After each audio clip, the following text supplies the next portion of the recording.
Hello everyone, Jubilee hills ఉప ఎన్నికలు ఎవరు గెలుస్తారు ఏంటి అన్న దానిపై ఇప్పుడు అసాదుద్దీన్ గారు తేల్చేసినట్టు తెలుస్తోంది. అయితే ఇదే అంశం మీద ఒకసారి విశ్లేషణ తీసుకుందాం. మనం కూడా ప్రస్తుతం మనతో స్టూడియోలో సీనియర్ జర్నలిస్ట్ శేషరావు గారు ఉన్నారు. ఇంటర్వ్యూలోకి వెళ్ళిపోదాం. Hello sir. Hello sir, Asaduddin గారు తేల్చేశారా? సో అసదుద్దీన్ తేల్చేశారంటే అతను తీసుకున్న నిర్ణయం మీద ఖచ్చితంగా ప్రభావం ఉంటుంది జూబ్లీ హిల్స్ ఉప ఎన్నికల్లో. ఎందుకనంటే ముస్లిం ఓట్ బ్యాంకు దాదాపు 90,000 ఉంది అక్కడ. డిసైడ్ ఫ్యాక్టర్ వాళ్లే. గత ఎన్నికల్లో బీఆర్ఎస్ పార్టీకి పరోక్షంగా మద్దతు ఇచ్చింది ఎంఐఎం. ఆ తర్వాత నుంచి పరిణామాలు మారిపోయినటువంటి క్రమంలో కాంగ్రెస్ పార్టీకి దగ్గరవుతూ వచ్చింది. రేవంత్ రెడ్డి గారు కూడా ఎంఐఎం అధినేత అసదుద్దీన్ ఓవైసీకి దగ్గరగా ఉంటున్నారు. అసెంబ్లీ లోపల కూడా ఎంఐఎం లీడర్ అక్బరుద్దీన్ని ప్రశంసిస్తూ మాట్లాడారు. అలాగే ఎంఐఎం కూడా కాంగ్రెస్ పార్టీని, రేవంత్ రెడ్డి గారి నాయకత్వాన్ని ప్రశంసిస్తూ వాళ్ళు మాట్లాడారు. అనేక సందర్భాల్లో వాళ్ళు మాట్లాడినటువంటి మాటలు కానీ వ్యాఖ్యానించినటువంటి వ్యాఖ్యలు కానీ చూస్తే రేవంత్ రెడ్డి గారితో కలిసి నడవడానికి ఎంఐఎం సిద్ధంగా ఉంది అనేటువంటి ఒక అభిప్రాయం గత సంవత్సరంన్నర నుంచి కలుగుతూ ఉంది. సార్, మీటింగ్స్ కూడా అటెండ్ అవుతున్నారు. ప్లస్ పాత బస్తీలో మెట్రో రైలుకు సంబంధించినటువంటి కానీ లేదంటే రోడ్లకు సంబంధించినటువంటి కానీ ఇవన్నీ కూడా జరుగుతున్నాయి. పైగా హైడ్రాకు సంబంధించినటువంటి కూల్చివేతల విషయంలో అక్కడ ఫాతిమా కాలేజీ ఉంది. అది అసదుద్దీన్ ఓవైసీకి సంబంధించినటువంటి కాలేజీ.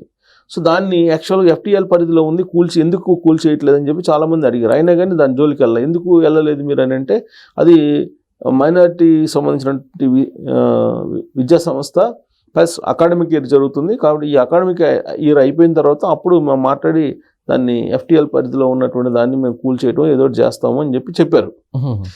అంటే దాట వేశారు. అంటే అసదుద్దీన్ ఓవైసీ ఎంఐఎం తోటి కలిసి రేవంత్ రెడ్డి గారు నడుస్తున్నారు. అలాగే రేవంత్ రెడ్డి గారితో అసదుద్దీన్ ఓవైసీ ఎంఐఎం లీడర్ కలిసి నడుస్తున్నారు. అసెంబ్లీ బయట, అసెంబ్లీ లోపల.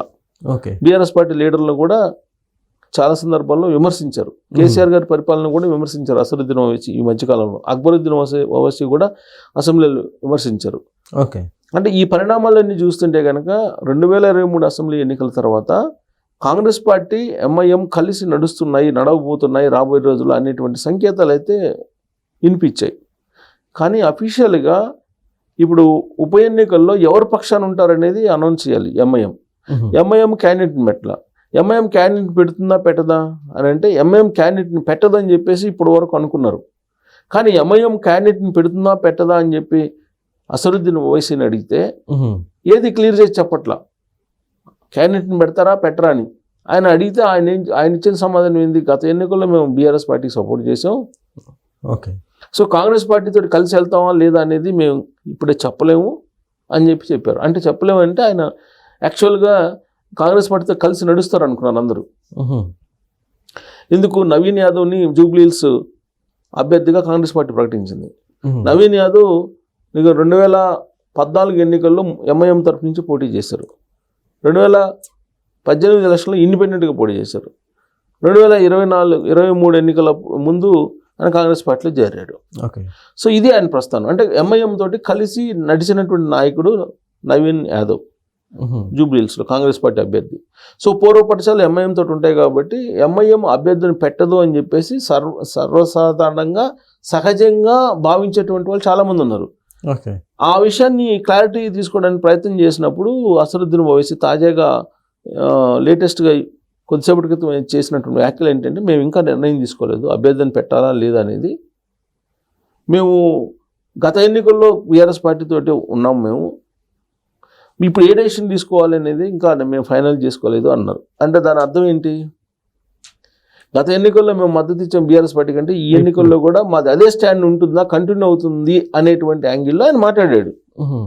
అదే కనుక కంటిన్యూ అయితే కాంగ్రెస్ పార్టీ అభ్యర్థి గెలుపు అనేది కొంత కష్టతరం అవుతుంది.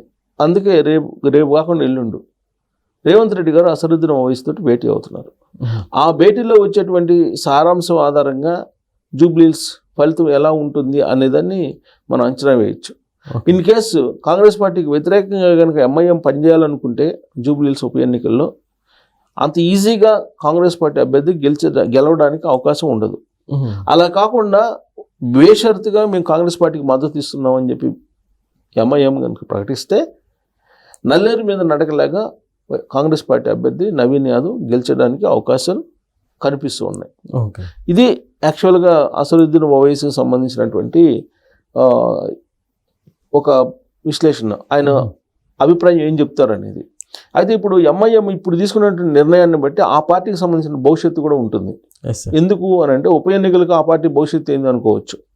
2023 అసెంబ్లీ ఎన్నికల్లో అలాగే 2024 లోక్సభ ఎన్నికల్లో బీఆర్ఎస్ పార్టీతో కలిసి నడిచింది ఎంఐఎం.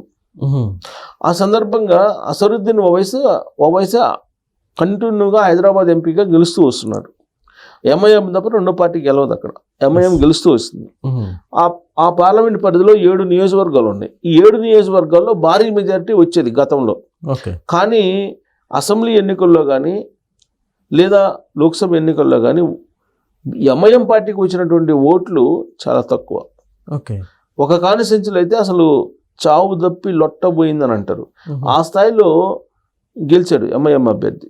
గెలవడానికి అయితే గెలిచాడు కానీ మెజారిటీ తగ్గింది. ఎందుకు ఈ పరిస్థితి ఏర్పడింది ఎంఐఎంకి అని అంటే యాక్చువల్గా 2023 అసెంబ్లీ కానీ లోక్సభ 24 కానీ ముస్లిం ఓట్లన్నీ కూడా కాంగ్రెస్ పార్టీకి పడాలి అని చెప్పి అనుకున్నారు. ఎవరు? ముస్లిం పెద్దలు. దేశవ్యాప్తంగా కూడా ముస్లిం పెద్దలు అదే నిర్ణయం తీసుకున్నారు. జనరల్గా ముస్లిం పెద్దలు ఏం చెప్తే ముస్లిం ఓటర్స్ అటే వెళ్తూ ఉంటారు. ఇది అనేక ఎన్నికల సందర్భంగా ఇది స్పష్టమైంది. అయితే 23-24 ఎన్నికల్లో ఏం జరిగింది? తెలంగాణకు వచ్చేటప్పటికి బీఆర్ఎస్ పార్టీకి మద్దతు ఇస్తూ వచ్చారు ముస్లిమ్స్. దానికి కారణం ఏంటి? ఎంఐఎం బీఆర్ఎస్ పార్టీకి సపోర్ట్ చేసింది. అందుకని ఒకవైపు ఏమో ఫత్వా ఇచ్చినటువంటి గురువులు, ఇంకొక వైపు ఏమో ఎంఐఎం పార్టీ అధినేత, ఈ ఇద్దరి మధ్య ఇటెళ్ళాలి అనేటువంటి సందిగ్ధత ముస్లిం ఓట్ బ్యాంక్లో ఉంది. అందుకే ఆ ఓట్ బ్యాంక్ చీలిపోయింది. ఆ ఓట్ బ్యాంక్ చీలిపోయిన కారణంగానే హైదరాబాద్లో కూడా హైదరాబాద్ పార్లమెంట్ పరిధిలో ఉండేటువంటి అసెంబ్లీ సెగ్మెంట్స్లో కొన్ని చోట్ల మెజారిటీలు తగ్గినాయి ఎంఐఎం పార్టీకి. అదే పోకడు కొనసాగిస్తే ఎంఐఎం అంటే కాంగ్రెస్ పార్టీతో కాకుండా బీఆర్ఎస్ పార్టీతో కంటిన్యూ కావాలి అని కనుక భావిస్తే హైదరాబాద్ పరిధిలో ఉండే అసెంబ్లీ సెగ్మెంట్స్లో కూడా ఇంకా నష్టం జరిగే అవకాశం ఉంది ఎంఐఎంకి ఇప్పుడున్నటువంటి పరిస్థితుల్లో. ఎందుకు? ఇప్పుడు బీజేపీకి ప్రత్యామ్నాయం ఏది దేశంలో? కాంగ్రెస్ పార్టీ. ఇంకో పార్టీ లేదు కదా. అలాంటి కాంగ్రెస్ పార్టీ నీడన ముస్లిం మైనారిటీలు ఉన్నారు ఇప్పుడు. మరి ముస్లిం మైనారిటీలు కాంగ్రెస్ పార్టీ కాకుండా రాష్ట్రాల వారీగా ఆయా రాష్ట్రాల్లో కనుక నిర్ణయాలు తీసుకుంటే ఓవరాల్గా నష్టపోతుంది కదా ఎంఐఎం పార్టీ. అందులో ఇప్పుడు ఒకవేళ దూరం అయిందనుకో కాంగ్రెస్ పార్టీకి, సో ముస్లిం ఓట్ బ్యాంకులోని చీలికొచ్చే అవకాశం ఉంది. అది రాబోయేటువంటి రోజుల్లో సమీప భవిష్యత్తులో మళ్ళీ ఒకవేళ ఎలక్షన్స్ జరిగితే అప్పుడు ఎంఐఎం పార్టీకి డ్యామేజ్ అవకాశం ఉంది. అందుకే అసదుద్దీన్ ఓవైసీ ఏది క్లారిటీ చెప్పకుండా అలా నడిపిస్తున్నారు ఇప్పటివరకు. బట్ ఎల్లుండి రేవంత్ రెడ్డి గారు కలుస్తారు, ఆ రోజు క్లారిటీ వచ్చే అవకాశం ఉంది. భవిష్యత్తును దృష్టిలో పెట్టుకుంటే కనుక ఎంఐఎం అధినేత జూబ్లీహిల్స్ ఉప ఎన్నికల్లో కాంగ్రెస్ పార్టీకి మద్దతు ఇస్తారు, కాంగ్రెస్ పార్టీ అభ్యర్థి గెలుస్తారు. అలా కాకుండా బీఆర్ఎస్ పార్టీకి మద్దతు ఇస్తాను అని అంటే మాత్రం డెఫినెట్గా ఆ పార్టీ భవిష్యత్తు ఎంతో కొంత డ్యామేజ్ అయ్యే అవకాశం లేకపోలేదు. ఇది ఒక ఎత్తు అయితే బీజేపీ బీఆర్ఎస్ పార్టీ ఒకటే అనేది చాలా కాలం వినిపిస్తుంది.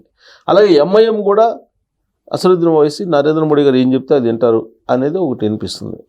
ఇప్పుడు అసదుద్దీన్ ఓవైసీ బహిరంగంగా మేము బీఆర్ఎస్ పార్టీకి సపోర్ట్ చేస్తున్నాం అని చెప్పి కనుక చెప్తే అనౌన్స్ చేస్తే ఇప్పటి వరకు ఏదైతే అభిప్రాయం ఉందో బీఆర్ఎస్ పార్టీ ఎంఐఎం అలాగే బీజేపీ ఒకటి అనేటువంటిది అది ప్రజలు నమ్మేలాగా ఉంటుంది రాబోయే రోజుల్లో. అది జరిగితే కనుక ఎంఐఎంకి నష్టం. సో కాబట్టి ఎంఐఎం తీసుకున్న నిర్ణయం మీద జూబ్లీహిల్స్ ఫలితాలు ఆధారపడి ఉన్నాయి. అందుకే ఆయన ఆచితూచి అడుగు వేస్తున్నారు. ఎందుకంటే ఒకవైపు రాజకీయ భవిష్యత్తు పార్టీ, ఇంకొక వైపు ఈ జూబ్లీహిల్స్ ఉప ఎన్నికల్లో బీఆర్ఎస్ పార్టీని వదలాలా వద్దా అనే సందిగ్ధత. సో ఈ రెండింటి మధ్య అసదుద్దీన్ ఓవైసీ అటు కర్ర ఇరగకుండా పావం చావకుండా మాట్లాడుతున్నాడు.